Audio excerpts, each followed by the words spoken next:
Hello, hi James, how are you? I'm fine, thank you, Tamara. And yourself? I'm very well. It's very nice to speak to you, my friend. Thank you, thank you. Uh, You'll have to bear with me. I'm not accustomed to Zoom, so okay. uh, Uh, if I suddenly appear to be not looking or whatever, it's because I'm not accustomed to it. Please don't worry. I'm really, really grateful and delighted that you've made the time. If you don't mind, what I'm going to do is pop over to a sort of pre-written introduction, just so that we can get this ball rolling, and let everybody know who you are and why I'm speaking to you. So I can't see you at the moment. So I'm reading, hi everybody. I'd like today to introduce you to a friend of mine, James, who spent 16 years in the RAF as a flight simulator engineer, working primarily with Nimrod anti-submarine warfare systems. Anyway, he has been watching the conflict in the Ukraine unfold very closely and is connected via various live streams to people on the ground. To clarify and somewhat disclaim, I come to this from a position of almost comprehensive ignorance, which, to be honest, I believe is the case for most people. And if you've been a friend or a follower of my various means of content from the beginning of the news coverage regarding COVID, you'll know that my primary concern at the beginning was the total disregard for context and an obvious flouting of what used to be the watchword of all self-respecting journalists, an authentic attempt to eliminate bias.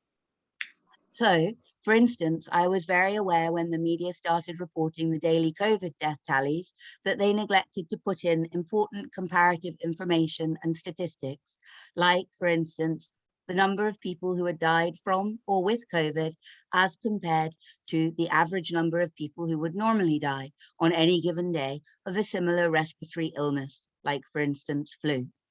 And I knew from my own research of easily accessible government figures that if this information had been presented, the public would have viewed what was unfolding in a very different light.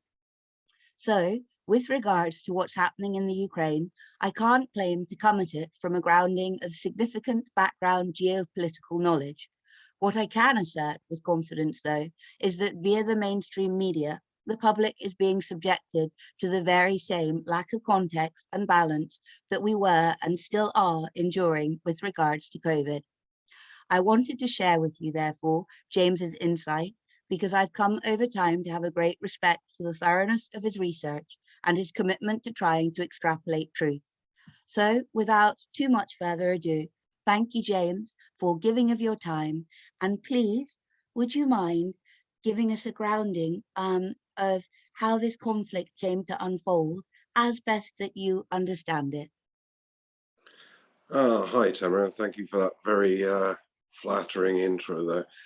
Um, right, so this actually goes back to prior to 2008, but the primary catalyst, if you like, for what's going on now happened around 2014 with what people refer to as the Maidan Revolution.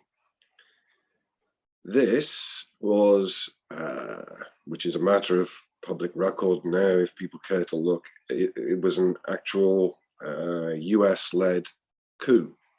Mhm.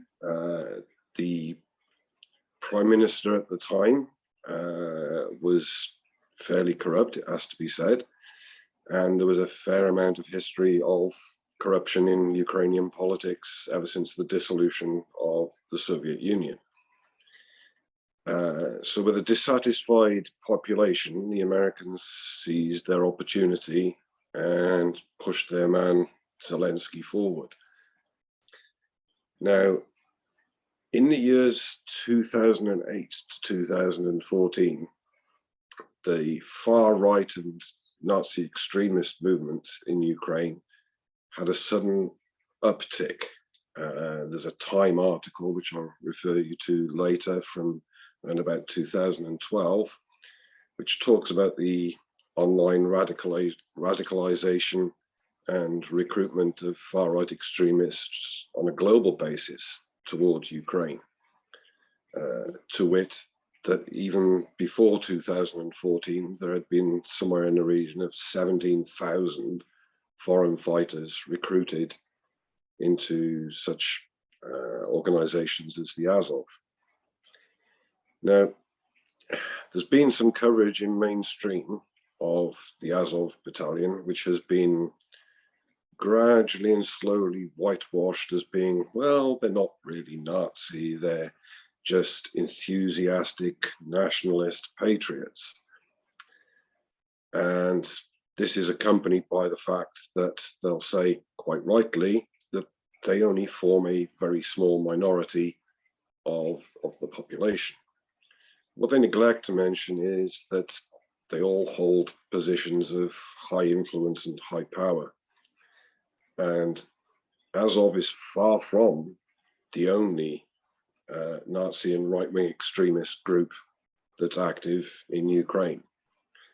They don't mention the Banderites, which are a large political entity who basically follow the premises of Stefan Bandera, who was a member of the SS during the Second World War, and his SS battalions were responsible for such things as the massacre of Baba Yar, which again people can look up. 100,000 Jews they massacred in Ukraine, that particular SS regiment. There was another one called the Galician Regiment, and again, if people want to have a look, there is a monument to the Galician Regiment of the SS slap bang in the center of Kiev, and they hold a procession celebration every year.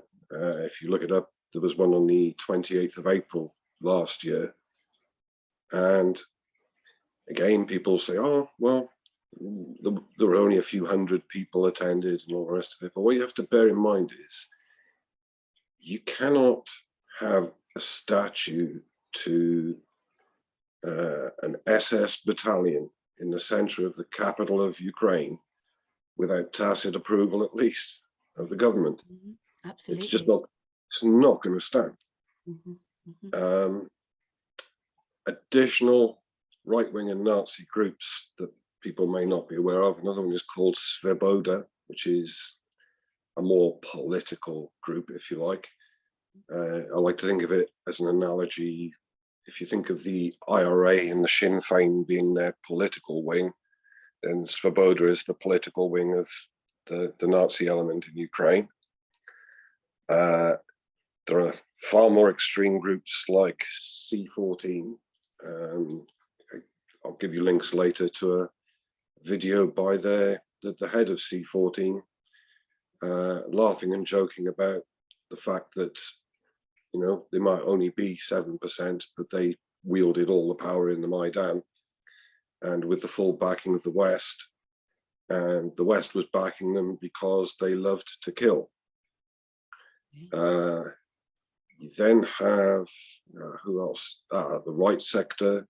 There are about 8 or 10 large Nazi and right-wing extremist groups present. Just to clarify, for someone who comes at this and really doesn't know very much about it, in which I would include myself in that group, what would be the reasons that the West would want to be active and to support these groups in the Ukraine?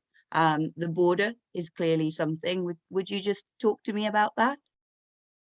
Yeah, okay. It's a multifaceted thing, but it's fairly easy to understand when you look at it.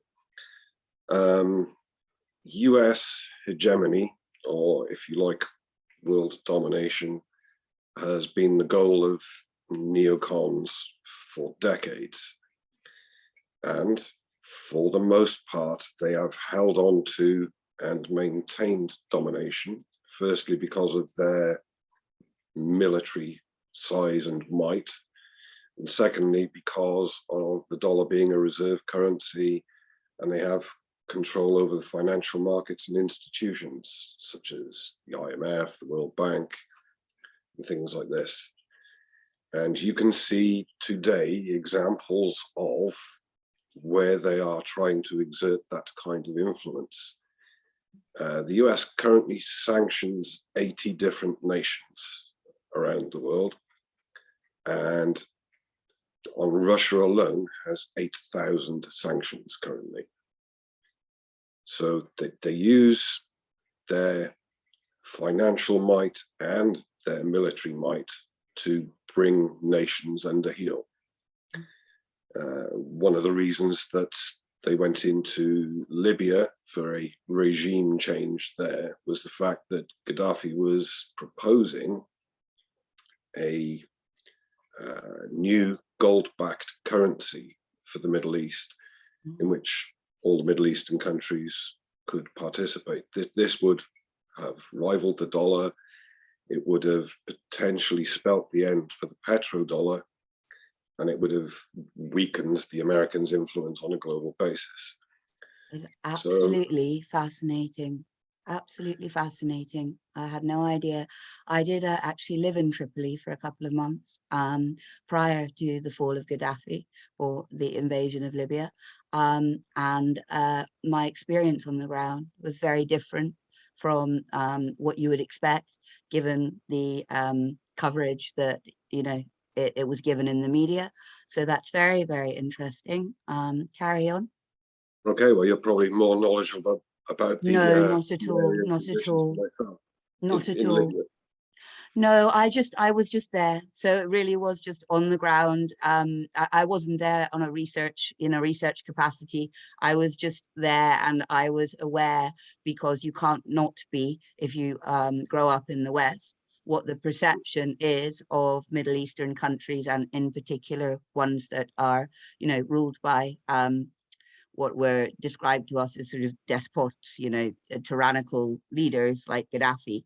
And so my expectation of what I would find was it wasn't that it was some sort of sophisticated understanding of how, you know, how things were different on a political scale. It was literally just on the ground level. There wasn't the unhappiness and dissatisfaction that I had anticipated. And I just know that it had never been painted in a fair light to me in the media. Anyway, that's not what this is about. So please do continue. Okay, so what actually happened in 2014 with the, and I use the term in inverted commas, election of Zelensky, was the Nazi infrastructure came into full swing. Mm-hmm. And one of the very first things that they did was to prohibit the use of Russian as a language within the Ukraine.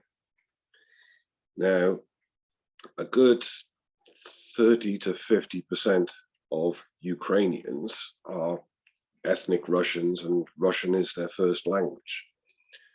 So, understandably, they became a little perturbed about that.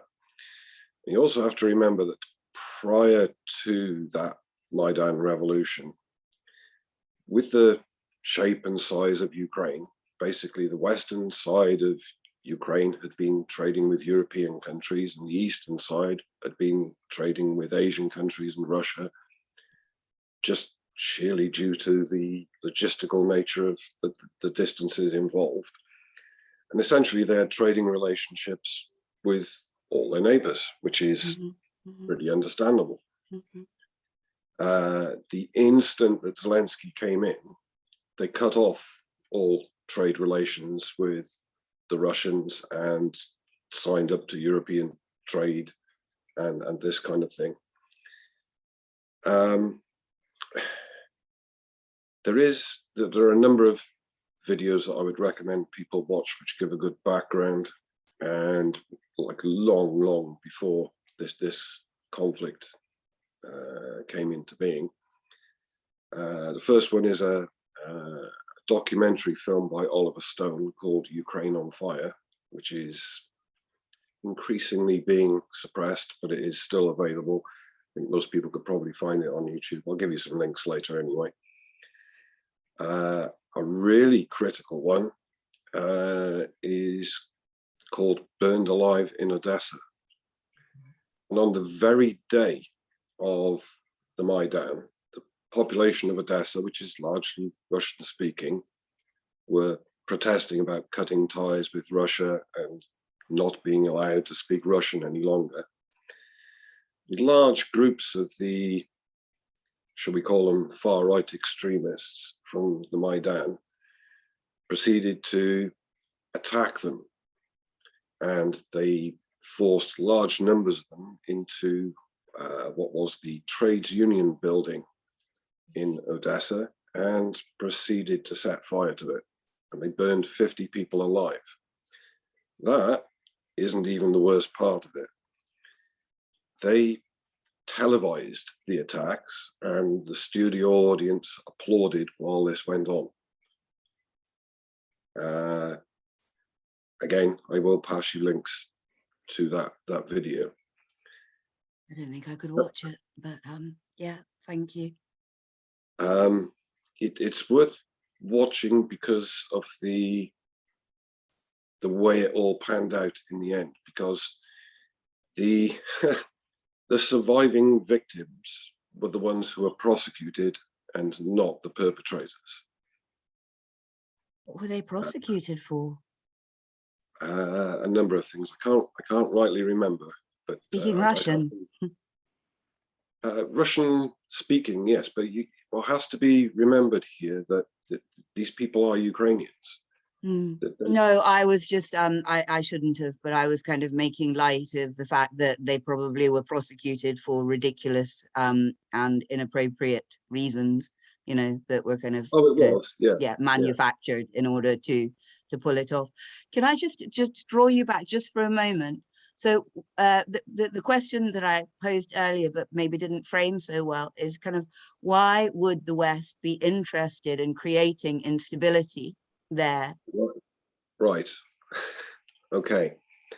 So in order to establish entire global domination, countries that don't particularly want to kowtow to the Americans' way of doing things are dealt with by financial sanction, and where it's deemed appropriate by military intervention. And the track record's there for everybody to see, right the way through the Middle East, South America. It's a global phenomenon, and it's been going on for decades. The two large flies in the ointment from the perspective of total world domination are obviously China and Russia. They're not going to be able to roll over them quite in the sort of manner that they perhaps managed with Afghanistan, Iraq, Libya, places like that, because these people will fight back, and they have the capacity to do so, both financially and militarily. So there was a move towards provoking Russia into a fight within Europe.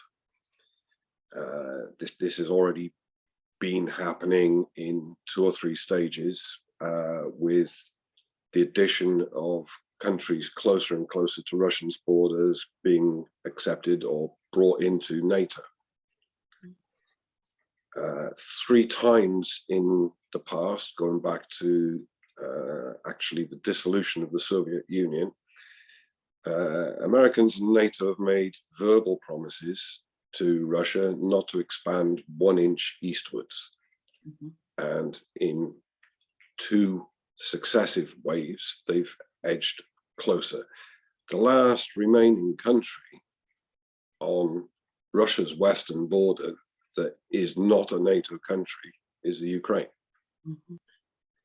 And if they could provoke the Russians, make them look like the bad guys, and then they could get other people to coalesce around that concept, and by a war of attrition of sorts, weaken Russia to the point where they no longer were a credible threat to America's dominance, either militarily or financially. What's happened, of course, is that the Americans have bitten off way more than they can chew. They didn't really learn the lessons of their attempted regime change in Syria. They didn't even get around to completing their list of 7 countries. They never got as far as Iran. If they can't manage to get the regime change done in Syria, what makes them think they can in Russia, which is far more capable? May I ask as well, the timing? I mean, this conflict, presumably, if provoked on purpose, you know, obviously circumstances have to unfold to build the feeling that allows for it to occur. But from what you're saying, it sounds like they could have provoked it earlier. They could, you know, not be provoking it now, and they could be waiting. Do you think that the timing is significant in the context of COVID? I hadn't actually thought of it in that particular context. And my gut feeling is no, I don't think it is. And I think if you look at it, they've made, as I mentioned before, they've made other provocations. They've absorbed a layer of countries into NATO, then pushed further east and absorbed another layer of countries into NATO, and still Russia wasn't blinking. There was an attempt at a regime change in Georgia a number of years ago, which the Russians quelled and are now sort of peaceful neighbors with Georgia. Although again, America is trying to tap Georgia up towards joining NATO, which would be a catastrophe for all concerned. But these promises that were made, James Baker, the US Secretary of State, was one of the first to make the promise. That the rhetoric you get now from the West was, well, you didn't get anything on paper. And okay, so that's true. But are we then to assume that the word of a leading diplomat is worth nothing? Because you should be able to take a person at their word. You shouldn't actually need to put it in writing to have it carry any weight. But that's kind of by the by. So when this repression of Russian speakers started in 2014, the 2 areas in the Donbass were particularly incensed. But at the time, all they were doing was protesting and such like that. So the Ukrainians sent their armed units there to quell the suppression. But when they got there, the Russian-speaking elements of the Ukrainian forces saw what was going on, and large numbers of them defected. And this is where the Donetsk People's Republic and the Lugansk People's Republic, this is where they got their source of weaponry from in order to be able to fight back.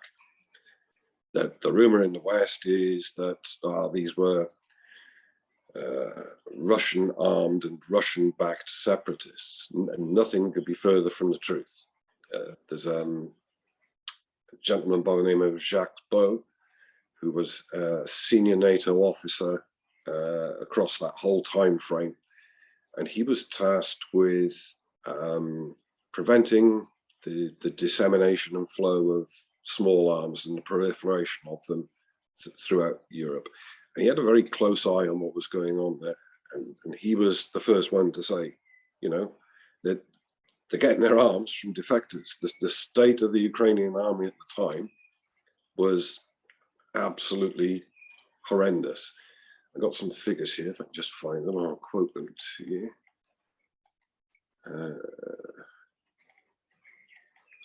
Where are we? Right, I'll quote from him. He says, the Ukrainian army was then in a deplorable state. In October 2018, after 4 years of war, Ukraine's chief military prosecutor, Anatoly Matayos, said that the Ukraine had lost 2,700 men in the Donbass, 891 from disease, 318 from traffic accidents, 177 from other accidents, 175 from alcohol and drug poisoning, and 172 from careless handling of weapons, 101 from breaches of safety rules, 228 from murder, and 615 from suicide. Yet none of these losses are to rebel military action at all. So they were in a horrific state at that particular time. Since then, the intensification of training by NATO and the installation of so-called advisors into Ukrainian military units has intensified to the point where the Ukrainian army is a de facto NATO armed, NATO trained, NATO led, plug and play NATO army.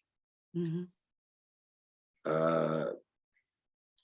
But this whole idea as well that the two republics were trying to either as suggested in the West, join and become part of Russia, or to become independent states. But both of those are factually incorrect. Mm-hmm. What they'd voted for was autonomy, and within the meaning of the framework of the document, the Minsk documents refer to this, and people talk about this, but they haven't even read the Minsk documents by and large, I find. But the autonomy they were talking about was no more than the sort of autonomy, if you like, the devolved Welsh and Scottish governments in the UK, that kind of thing.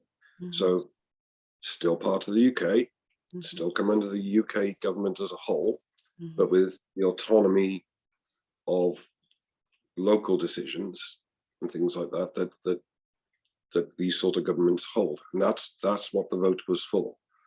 They weren't trying to break away. And the only reason they wanted to do it was so that, because at this particular time as well, not only was the Russian language forbidden, but Russian businesses were destroyed, Russian schools were demolished, the whole 9 yards. And all they wanted was this degree of autonomy so that they could have a Russian language and have Russian schools and Russian businesses as they saw fit. Mm-hmm. But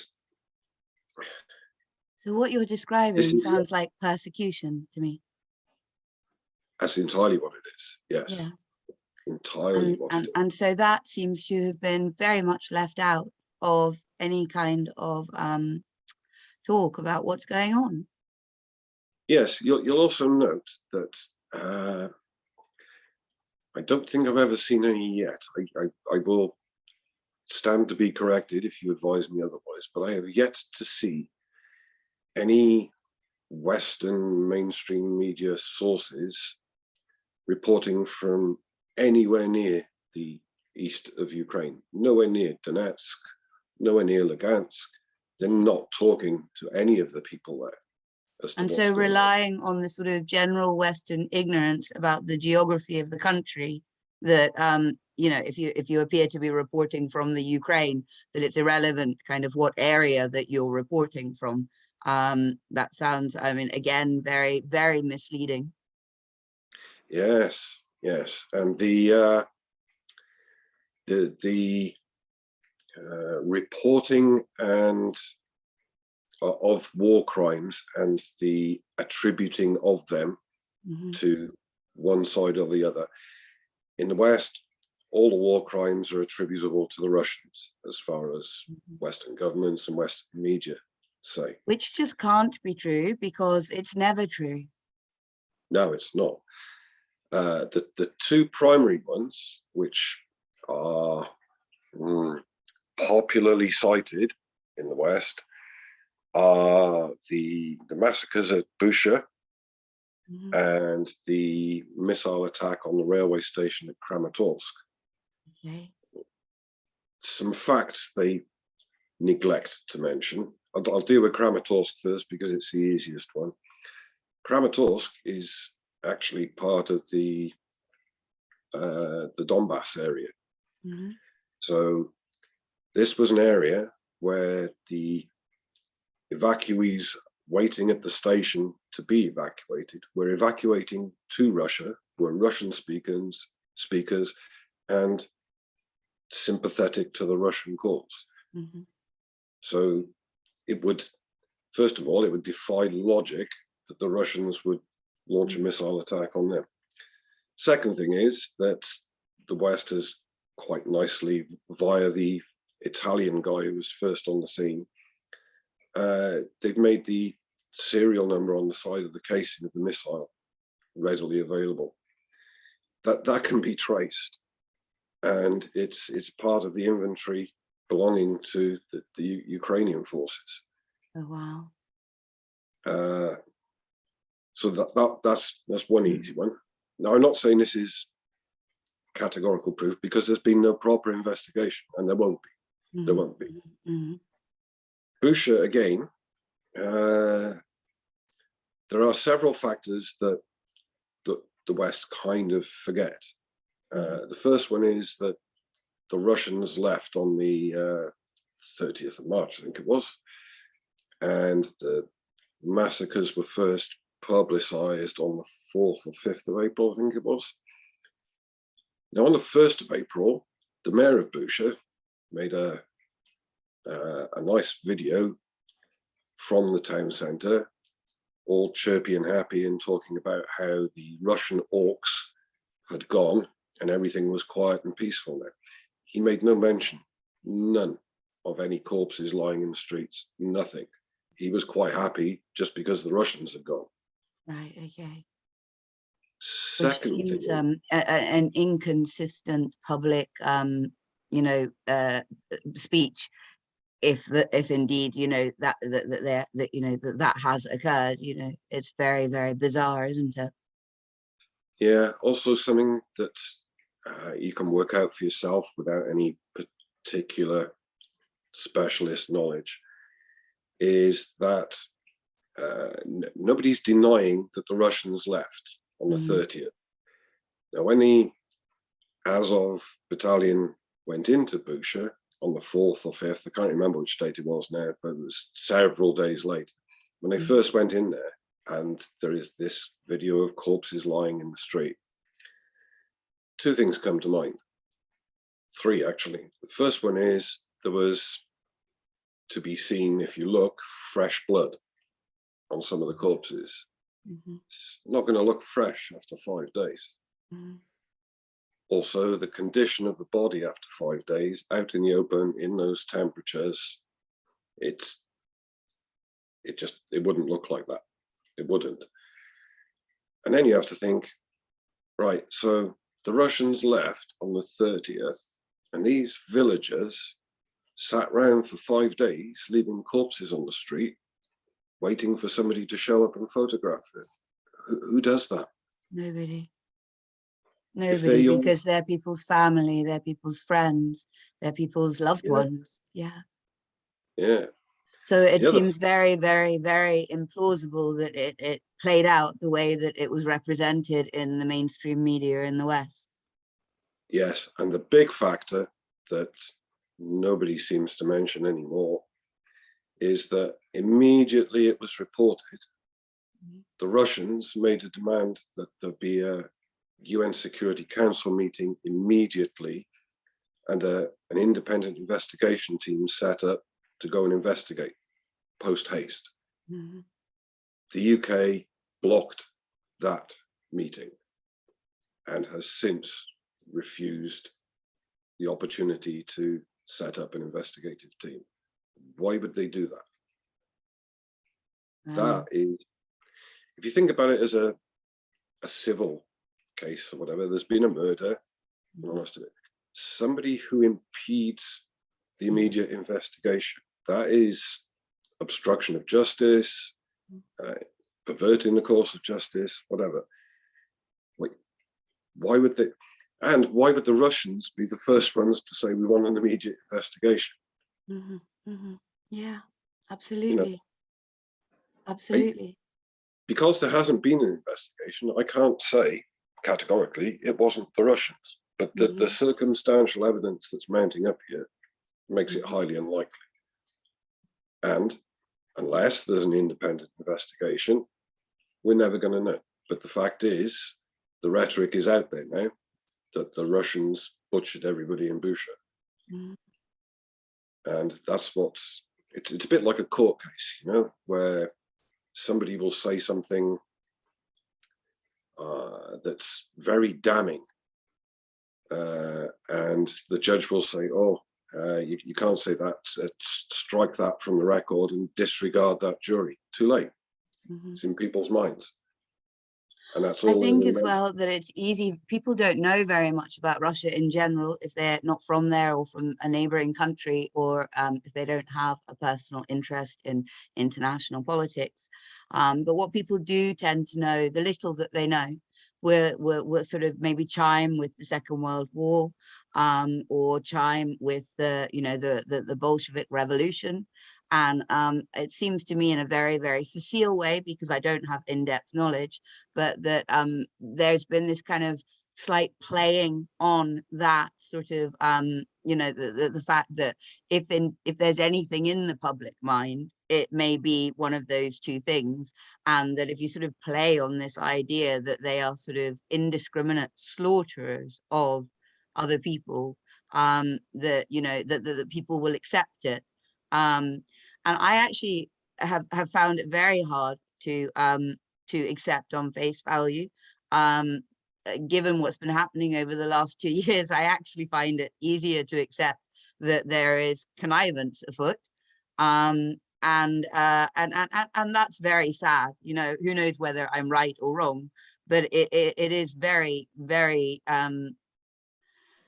very sad that we've come to a position where there's potentially, even potentially, this magnitude of public lying to the public on this scale. Yeah, and it is a mammoth lie from start to finish. And one of the things you referred to there was the Russians' involvement in the Second World War. Something that's not very well publicized at all is the fact that were it not for the Russians, Mm-hmm. that would have gone an entirely different way. Mm-hmm. Absolutely. People don't even know. Absolutely. People don't even know that on the Eastern Front, where Germany played its, well, every card it had, they sent every military division they had to the Eastern Front in the hopes of, invading and conquering Russia. The Russians sacrificed in defending that and defeating the Germans 26 million lives, more than the That's like that's entire rest of the world put together.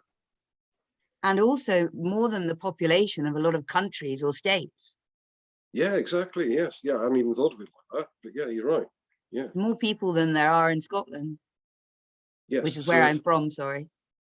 if anybody has an axe to grind about Nazis, I think you find it might be the Russians with due cause. I would like to sort of to clarify at this point, going extreme fascism and communism historically, we know, um, uh, you know, it, the the horror caused to the people who endure those extreme regimes is is just it's it's it's not something that we're both trying to say in this conversation hasn't occurred, or at least I'm not trying to say. I'm well aware that the Russian sort of, after the Second World War, the eastern side of Germany was obviously under the Russian control, and other Eastern European countries were also under the influence of the Russians. And I do know from speaking to people in person that living with communism being imposed on you in a really strong way wasn't a positive experience. Just like we can see from history that living with fascism is not a positive experience. So I suppose what I'm trying to say is, rather than painting the Russians as saints, You know, I don't think this is an attempt to do this. It's more an attempt to say, okay, well, do you know, let's genuinely look at. It's very unlikely that either the Russians or the Ukrainians are saints. And it's also very unlikely that there aren't other nations, the West, trying to use this to their own ends. I don't really understand. Why is it that people don't, that isn't the automatic perspective of people? I mean, people are complicated, let alone countries. I'd just like to, not being horrible, I'd just like to correct something that you mentioned earlier on. You talked of following the Second World War, the Russians took this, the Russians took that. Mm-hmm. No. The Soviet Union. Yes, this is true. This is true. I do apologize. Yes. Mm-hmm. There is a massive and there's a difference. Sorry. So yes, and also I suppose there's the capacity to play on that people have sort of homogenized their thinking of what what that constitutes. Yeah. And so yes, you're absolutely right that the Russians now are not who they're not who they were then, or they are not those people. And in my own mind, I do know that. So yeah, I apologize for using the wrong name for the landmass. And I guess that was kind of my point, is that, they are, to deny a group of people their history and their evolution from one kind of political system to another, and to just sort of rely on the fact that people think of them as being these imposers of, extreme communism. I think that's what's going on here a lot. It is, and two things of note. They definitely have not been a communist nation since the dissolution of the Soviet Union, far from it. Mm-hmm. And if anybody cares to look up, you'll find it all over YouTube. One of the harshest critics of the Soviet Union and of communism in particular is Putin. Mm-hmm. It's hard to know. You read things that are attributed to him, and they seem, just so enlightened sometimes, but it's very hard to know anymore, what you're reading, whether it's true, whether it is a genuine quote from that person, or whether this is somebody else's spin. If some of the things that I have read that have been attributed to him are true, it seems like, he it would seem like, you'd be in that bizarre position where, the Russians should really be the leader of the free world. Well, yeah, I wouldn't entirely disagree with that, if I'm honest. They are, as they've stated, more in favor of moving to a multipolar world, mm-hmm. where all countries have a fair say in how things are run and work together, than the unipolar world, which nobody can deny has been in place under the umbrella of the Americans for decades and decades. Mm-hmm. Now, if he means what he says, I have nothing to dislike about his concept at all. Mm-hmm. And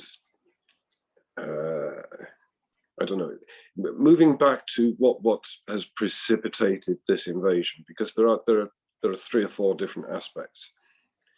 So the 2 republics that were self-proclaimed republics in Lugansk and Donetsk had been apprised of the fact that a large formation of Ukrainian army, largely led by Azov, were about to come in and basically decimate both regions. That was one of the things that precipitated the move, and they asked for Russia's help. So that was the first thing. Second thing is, the Russians went to the UN and invoked Article 51. So they acted within international law when they did. They're now beyond international law because they've gone beyond the remit of what they went in to do under the article. The second reason they went in was because this impending move toward Ukraine becoming a part of NATO. And a lot of people in the West say, oh, you know, it's a free country, why can't they do what they want? And all I'll say to that is, so how did the Americans react when Cuba wanted to bring Russian missiles in? They weren't particularly pleased, as I recall, and were prepared to go to war over it. And again, I can give you another analogy. If China wanted to put a military base in Edinburgh tomorrow, I'm not so sure the rest of the UK would be up for that. And I don't think they'd stand for it. So why would they expect the Russians to be okay with plonking NATO military bases in Ukraine right on their doorstep? And if you look at it, the US at the moment has 800 military bases in other people's countries globally. 800 of them. And Russia has had one that was elsewhere and at that nation's request. Now, you'll have to bear with me because I can't even remember where it is at the moment, but it's one, and it's an adjacent nation. Okay.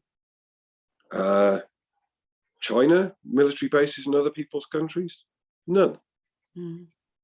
So who's the aggressor here? You know? And I was speaking to somebody who pointed out that, you know, it's just an aside because it's regarding the Chinese, but that comparative to the number of conflicts that the West had been involved in over the last sort of 20 years, that these, you know, supposed aggressors are, you know, less aggressive on a global front than they are portrayed to be.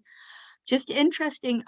I get a lot, obviously, of information regarding COVID, and I get a lot of people speculating on all sorts of things. And it's hard with regard to this. It's impossible for me to pick out what, you know, what may be relevant and what may be true and what may not. The reason that I asked you if you thought that the timing was significant was that the moment that the vaccine injuries began to sort of escalate, COVID fell out of the news and the Ukraine came onto the news, and it was as if you had changed one crisis for another crisis, and you literally had people who had been very pro the vaccination and so on suddenly saying, you know, I support Ukraine. And it was literally, if you were watching it from just an external perspective with no knowledge about the Ukraine, it seemed very, very convenient and very odd. And that's why I brought it up. Now, I'm not sure what I think with regard to that. I think obviously what you're saying, and historically, obviously, things build to a point and you can't just, well, I suppose you probably could, but it would be hard to sort of generate a conflict with somebody, you know, like that without having, you know, the lead up to it and having done all the groundwork and having the tensions build up. So your perspective on that would be that it was in no way connected and that it just sort of happened to be the timing, just that it was just coincidental timing.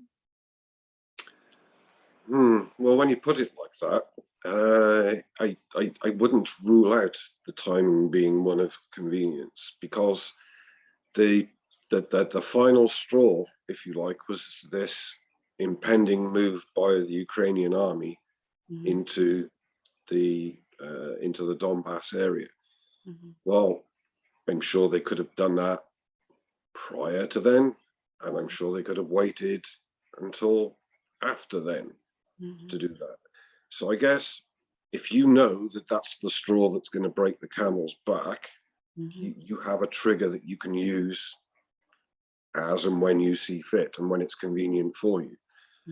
So yeah, I wouldn't rule out the fact that it's been timed for convenience. I've also heard people say, and this again, this is even less easy to establish if you're me, because I don't have the information that I would require to go anywhere with it, but that Putin is in fact not happy about what's happening with regard to, say, the WHO, the global pandemic treaty, the move by the UN. I was just reading about it today to like move towards a kind of global education system where everybody is educated in the same way by their government, coming from a centralized, organization, which is, basically run by Americans and capitalist so-called philanthropists. And so I've also heard it say that that Putin, well, I mean, he would be well aware that that was going to happen. So that's not the bit that I find difficult or to establish. I've heard people say, however, that he is actually acting at the moment in order to take a stand about everything that is going on, not just um, you know, so I suppose what they're doing is they're attributing a lot more to the conflict than than is being presented in the media, and they're attributing things that I don't have any way to to work out whether they're true or not. What do you say to that sort of last offering? I'm from what I've gathered over the years, he has always had, for want of a better phrase, an anti-NWO stance. Mm-hmm. And again, this talk of wanting a multipolar world, and he's using deliberate words right now, and he's calling it a fair world order. Ah, okay, yeah. You'll see that phrase a lot. He's not a silly guy. Also, the West has just played into his hand like threefold. His popularity with the Russian people, it's always been fairly high, but since the war, it has dropped somewhat because they want it done quickly, the public. And with things like the holdout of the Azov battalion in the Azov style steelworks and things like that, where, for instance, the Russians have now 3 times called a ceasefire and asked people to surrender and lay down their arms. The public hasn't been too happy about that. And the fact of the matter is that the Russian oligarchs, by nature of the fact that they own such large sums of money, they have a lot of influence, they would have been in a position to undermine him and topple him. And he really didn't have a way of dealing with that. He was trying to juggle all the balls at once. Well, what the West has just done is neutered them for him. And now he's not going to be seen by the Russian public as having taken harsh action against the oligarchs, which might be unpopular with some, because the West did it. So those oligarchs now are impotent in Russia. So he has no threat from power players within Russia. The only thing they're particularly unhappy with him at the moment is they feel he's being too soft. Okay. In what he's doing. I would say, well, I wouldn't second guess him. He's been fairly. The thing he did with the financial sanctions as well, which is said, well, okay, so now you pay for your oil and gas in rubles, and there was a massive outcry about that. I don't know why. If your country produces an output that another country wants, why shouldn't you be paid in your own currency? I don't see a problem with that. But what it did was, where the sanctions, the day the last bout of sanctions hit, the ruble sank to 10% of its value. Within 24 hours, it was back where it was. And now it's climbing up above where it was pre-sanctions. And the dollar is all but done. The Middle Eastern countries are allowing the Russians to use rubles and thinking of changing the petrodollar as well, this kind of thing. And these are the last death throes of American hegemony. The worrying thing is that these neocons, they don't do backing down or admitting they're wrong.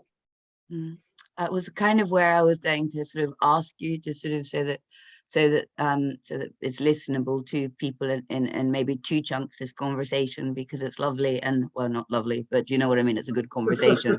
But not about lovely stuff, but it is that kind of what is going to happen here. You're leading on to it there. How does this resolve itself? Well, I think, well, the West is trying to prolong the fight in a war of attrition, which they've already started to lose from the outset. Western economies are thinking, if the Russians haven't even stopped supplies to the West yet. If they said, right, you Germans, you keep supplying weapons to the Ukrainians to prolong this and all the rest of it, so now we're going to no longer sell you gas at all. Germany would collapse in a week. I think it was BASF that said that even if they had to go on to energy rationing, they would have to make 40,000 people redundant. Wow. And energy rationing, they were talking about implementing it next month. They're talking about only having electricity 2 or 3 days a week. Wow. The country cannot survive like that. And go your electric cars, eh? Absolutely. Yeah. It makes, but the thing is, the way that it will be presented in the media then, if there are shortages anywhere, is that, these evil Russians are, making it impossible for Western ordinary civilians to live. I'd like to draw attention to the fact that the Russian people are enduring sanctions from us, just ordinary civilian people. So, it's tit for tat at the end of the day. But I think in the sense that, we come off worse. I don't want that to be what happens, but I also, again, going along with the COVID narrative, there is, a lot of people talking about the fact that, this may well all be, engineered to collapse the Western economy, or the West knows that this is what Russia's going to do, because what else can Russia do? And then the West is, then it's Russia's fault that everybody is, poor and can't get a hold of any basic necessities. And it leaves the people vulnerable to things like, the World Health Organization coming along and saying, oh, listen, it's going to be all right. We'll run you centrally from somewhere in America, likely. But do you see, what do you think of that? About 10 days ago, I would have had the same concerns, but okay.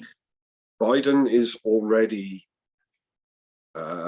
talking to the American public and calling this a Putin price hike, and they're not buying it.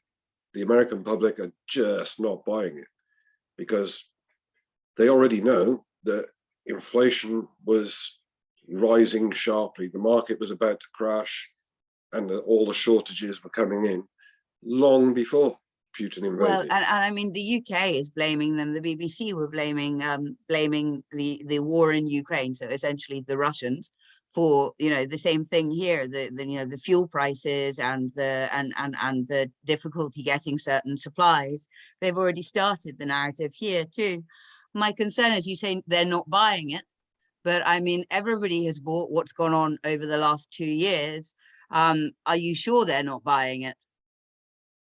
Oh yeah, Yeah. absolutely. And I would suggest that, yeah, again, just you have this double propaganda effect. First off, they come out and tell you it's all the big bad Russians' fault, and then they give you the perception that people are believing it. Mm-hmm. That they're not. If you look over here, for example, we were told about the energy price hikes long before this Mm-hmm. kicked off, Mm-hmm. Mm-hmm. and people are also aware that the Russians haven't stopped supplying anything to anybody. Anything. Fertilizer is absolutely key. They are a key producer of fertilizer. If they were to stop producing selling fertilizer to everybody, that would be a real problem for the world. Um, but I don't know. I mean, I don't know that the people are aware. I mean, or that enough people are aware that that sort of that we can. But even if people are aware, again, where does it go? Where does this end? What happens? Well, it's looking in the States, at least, as if Biden is not long for this world, Mm-hmm. and Kamala is untenable. So Mm-hmm. I think what you're going to see is a massive swing back towards the Republicans over there. Mm-hmm. And for all his failings, by God, he had a lot.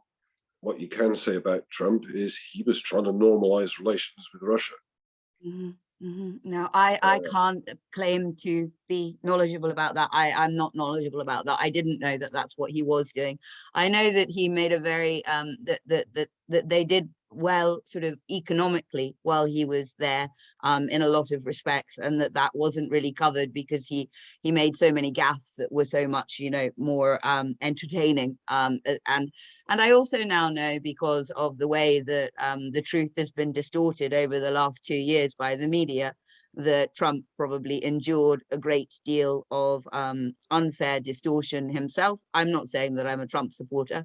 I'm just saying that it becomes more clear to you when you see propaganda in action and you recognize it and you realize that it's happening, that it has actually been happening all along about all sorts of things, and you just didn't realize.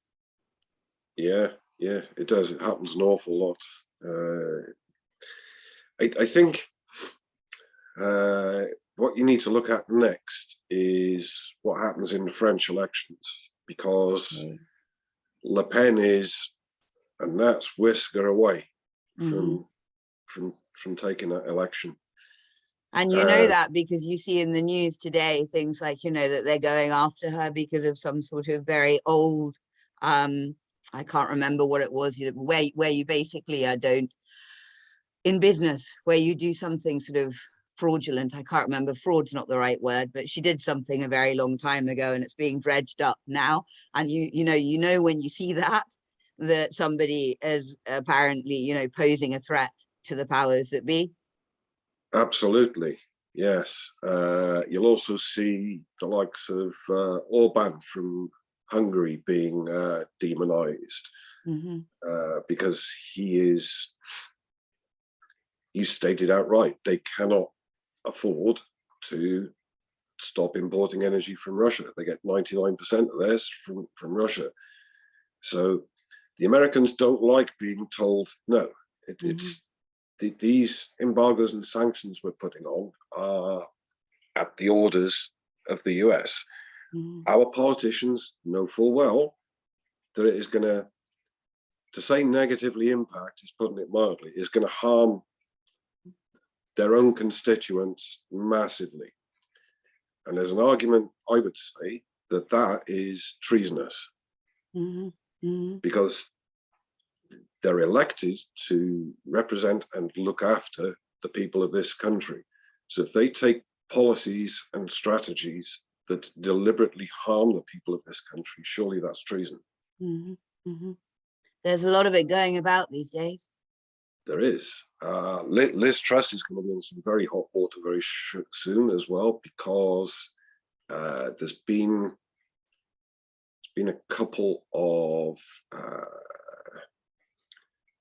show trials cases, if you like, in European countries and in the USA as well, whereby families of people who've been lost in foreign wars, who've been encouraged to go there by their politicians, they've sued the state and the politician in particular who told them to go there. Liz Truss only weeks ago was encouraging people to go over and fight for Ukraine. Wow. And now most of the British mercenaries are dead. And I don't know if you've seen as well, there are two videos circulating on YouTube at the moment. A guy by the name of Aidan Aslan, who is a British mercenary. I'll send it to you afterwards for you to watch. He went out there before the war started several years ago to join the Ukrainian military, and he's now a prisoner of war. And as a mercenary, is not, according to the Russians, not subject to the rules of Geneva Convention. And he's currently being held by the DPR, the Donetsk People's Republic, and they have him scheduled for execution. Now, I don't advocate that, and I think that if you wanted to argue the case that the Geneva Convention kind of does cover mercenaries as well, because he had on the uniform of a Ukrainian, so he wasn't fighting in a capacity where he wasn't fully representative. But the fact of the matter is, he's come out now and done a video with a British journalist saying it's not what people think over here. And yes, these extremists in charge of these battalions, yes, they're killing civilians. They're using them as human shields. Now, that was the other thing I meant to mention about Busha. A large number in that video that went viral that came from Azov, a lot of the corpses can be seen with white armbands on. White armbands are worn by those who are sympathetic to or tolerant of the Russians. And a lot of those corpses had white armbands on. And Azov are renowned for dealing with, as they put it, collaborators and traitors. So again, why have most of the corpses got white armbands?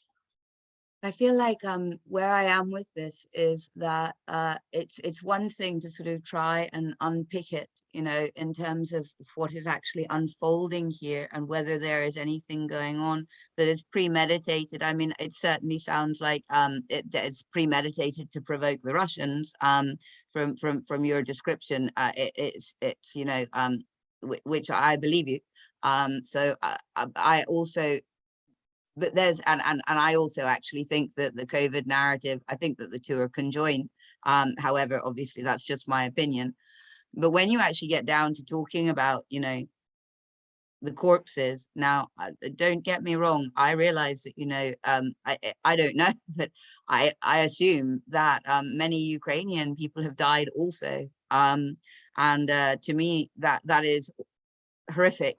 I can't understand how in, you know, the world as it is in our lifetime, this kind of barbarity is still occurring, and that anybody is suffering from other people playing politics, you know, with other people's lives. But when you say there, you know, you're talking about corpses and you're talking about a man who's, you know, potentially going to be executed.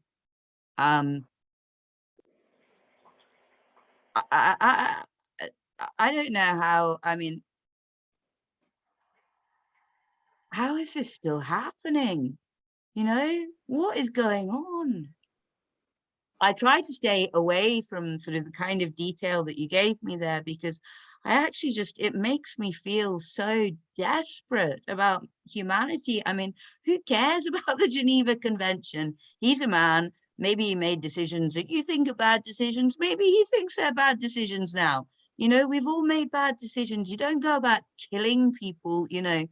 I mean, you kill people perhaps, you know, because in defense, and perhaps if you're, you know, in the trenches at war and people are running towards you or whatever. But you know, you can't just execute somebody like you don't even know them. You don't even care. You just think on principle that they've done the wrong thing. So, you know, let's kill them. Ah, that just blows my mind, James. Sorry, I know it's a bit of a rant, but it just blows my mind. Yeah, I highly doubt he's actually going to be executed. I think Oh, the, good. the Russians are trying to make, I don't think the Russians would let the Donetsk Republic do it, because it sounds a bit crass, but it's bad PR. It is And bad PR. uh, I think they're trying to make a point that mercenaries going to get involved in people's war to make a buck is a bad idea. I think that's the point they're trying to make, and they're not But you wrong. grew up, you know, you went through the military yourself, and you know the multitude of reasons and personalities that, you know, end up on that path, and the growing that takes place, the poor decisions, the better decisions, the, you know, you know, I'm not saying that, you know, being a mercenary is a good thing. What I'm saying is something's happened, or something, you know, a lifetime, you know, occurred in order for that to be the choice that the person made. And you know, the choice is objectively a bad one, but you know, for the person concerned, it may have been, you know, something that was inevitable and you know, impossible for them to avoid without alternative input, which they didn't have. You know, that you can only work on what you've got, and if what you've got leads you to make poor decisions, then you would hope that there would be some sort of benevolent humanity that would you know, would look at that and understand. I mean, I know it's a serious business, and people, you know, who are in the military obviously take their rules very seriously, and I understand why, and I'm not trying to decry that. I just, it's pretty tough stuff, this. It's pretty tough stuff, pretty hard stuff to talk about. Yeah, let's be blunt and brutal about it. It's one thing being in the military to defend your homeland, defend your nation, when that sort of thing. But if you're a mercenary, you're a killer for hire. Let's not dress it up. That's what you are. You're killing people for a living.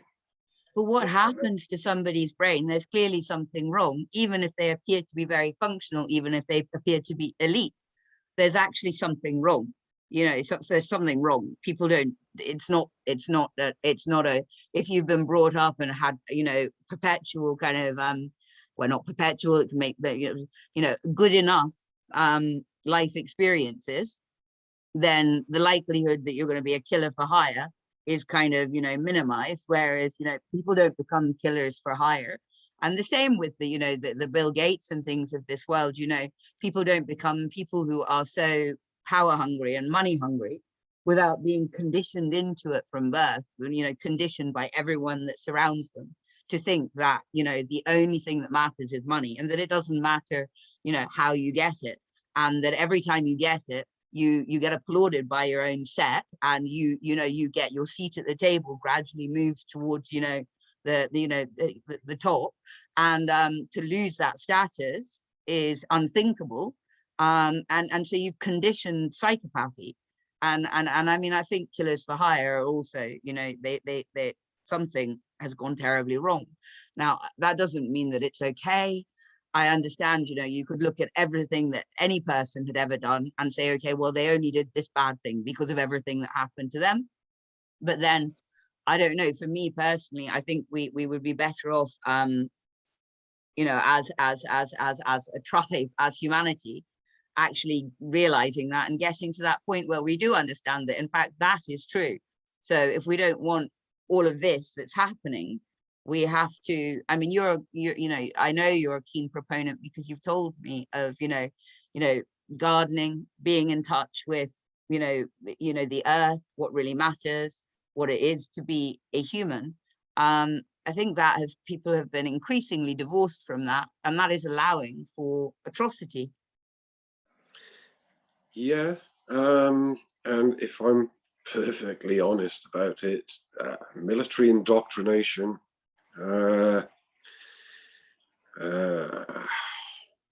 gears you up for that kind of thing. And then if you look at the fact that, you know, every so often, like I left in 1996, and I left because 40,000 of us were made redundant. Nobody ever expected to get made redundant from the armed forces.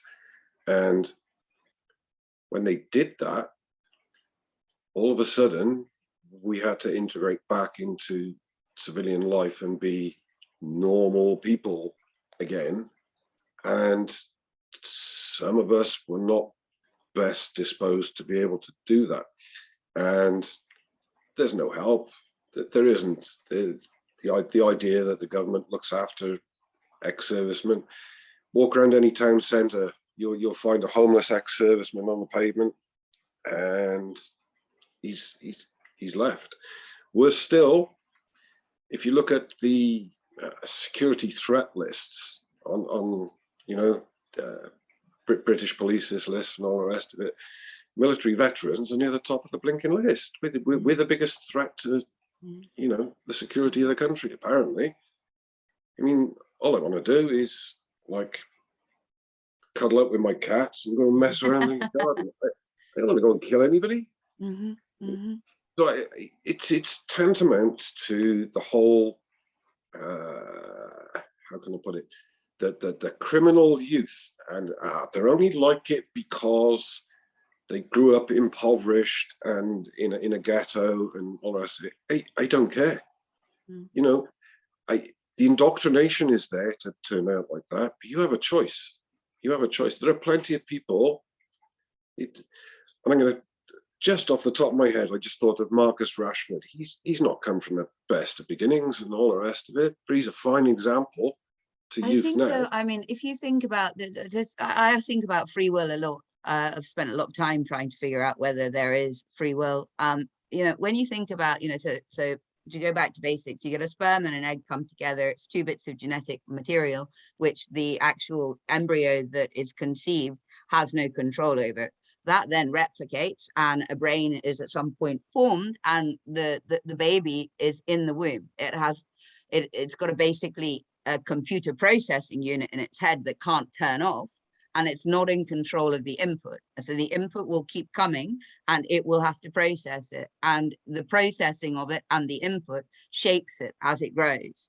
So by the time the baby's born, you know, the computer processor is still doing the same thing, but, you know, the input explodes. So you have, you know, the surgeon, what, you know, whether you're lifted and cuddled, whether you're, you know, whether there's music in the room, whether people are laughing or shouting or screaming, all of it's input into this little brain that's shaping that brain, and that brain is growing. By the time a child talks, you know, it is literally just, to my mind, there is input going in, whatever the input is, the stimuli, the brain can only process it the way that it processes it. There's not like this little independent thing out here where you get to process it and then, you know, think about whether that's, you know, really how you want to go or what you want to say. The brain processes it based on everything that it's ever processed before, and it generates output. And, you know, if that continues through life, and, you know, that makes sense to me, because and so I know that people talk about free will and they talk about choice, but I you know, I think there's a serious conversation to be had there about whether it is in fact, you know, I have experienced when groups of people get together and they all believe in something collectively, or they're all praying for something collectively, or they all want something collectively together.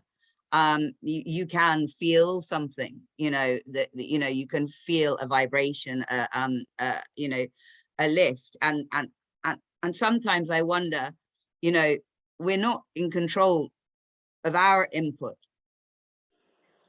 but well, until we know that what you input is important, and then you can try to input things which may have a more positive outcome. But what you can, in my mind, see is that you are other people's input.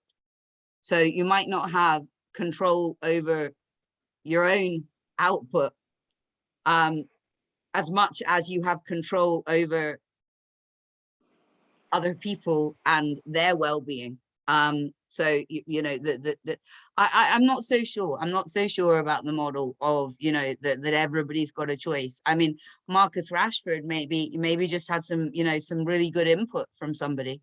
There might have been one person in his life that made a difference. I mean, from the way that it's portrayed in the media, which was the point. Who knows? It's his mother, but I mean, who knows who it could have been? But it does make a difference what the input is. Yeah, so I guess we're talking about nurture versus nature, and I concur with what you're saying to a degree, but two people in the same set of adverse conditions can act in totally different ways. But surely that's because their brains up to that point have experienced different input and been shaped in different ways, and also because they were contrived of different genetic material.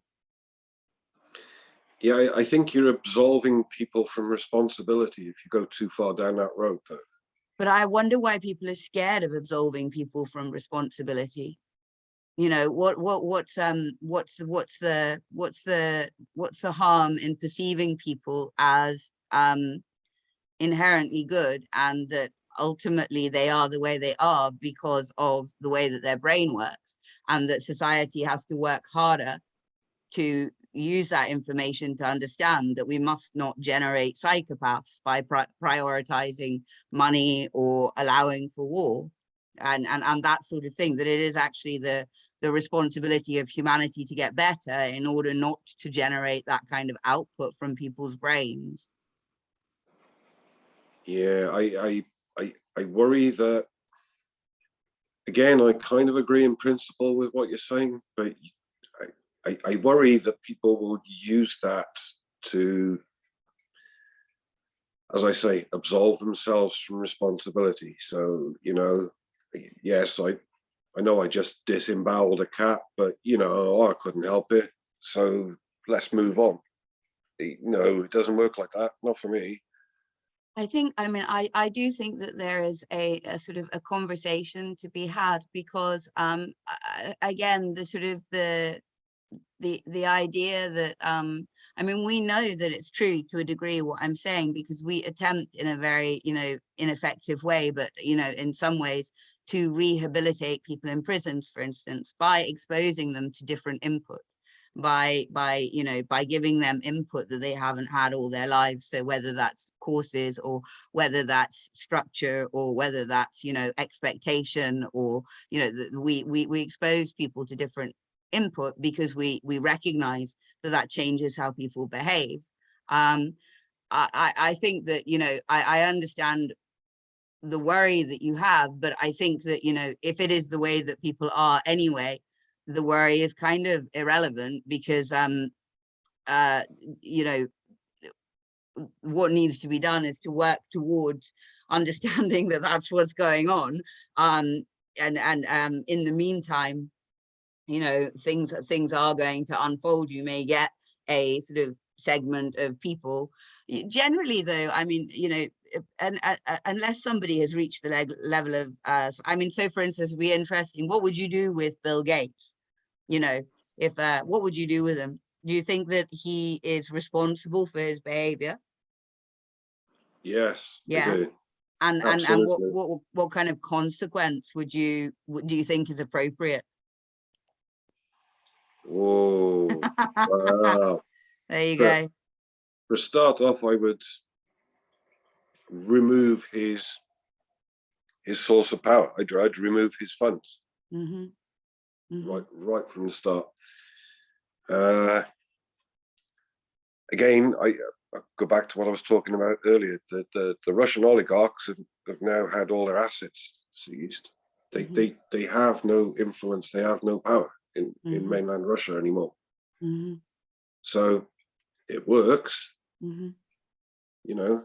But I don't think that is that's not a particularly extreme consequence. I think you're talking sense. I mean, if somebody's been conditioned to think that that's what's valuable, and it's in fact not what's valuable, and other people recognize that, and that person doesn't because they can't see it because of the way that they've been conditioned, you know, to take away the thing that to take that away, so that they have to, you know, deal with the consequence of understanding that, you know, that's not the thing that's important, and you know, you will still continue to survive without it.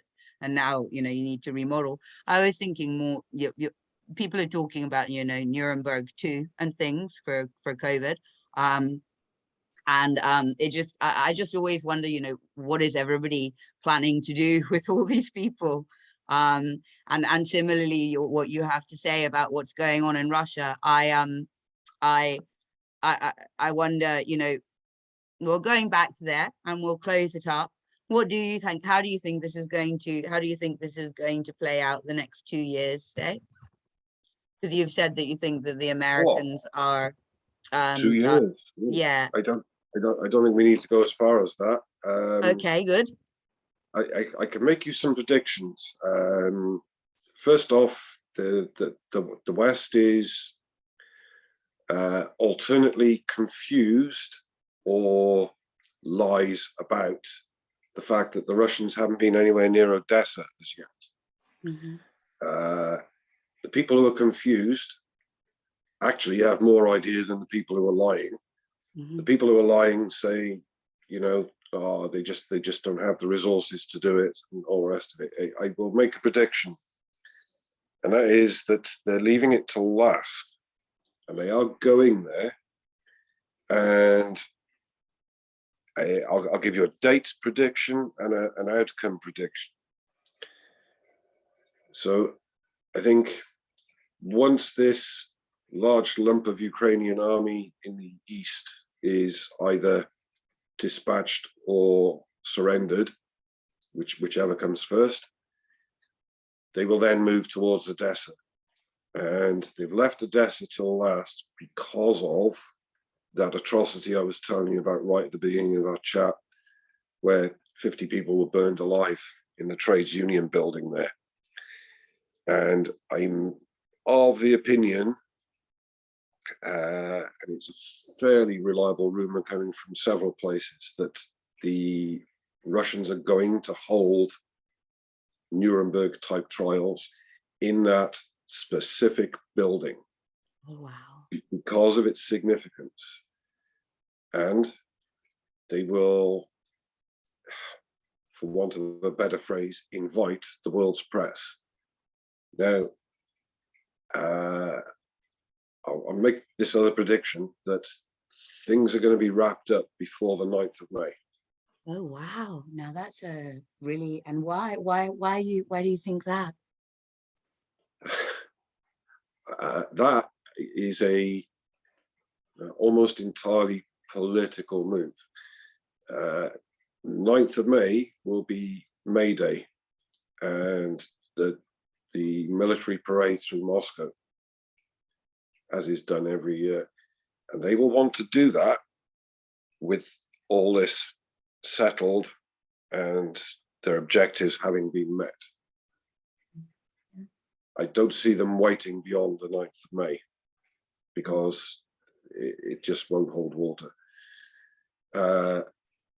What I'll also say is, in regards to Nuremberg type trials, I see value in them insofar as I think the perpetrators of these crimes, be it COVID, be it war crimes, whatever, they need to be seen by the public en masse, and the nature of what they've done explained to the public en masse. As for some people's desire to execute a lot of them and all the rest of it.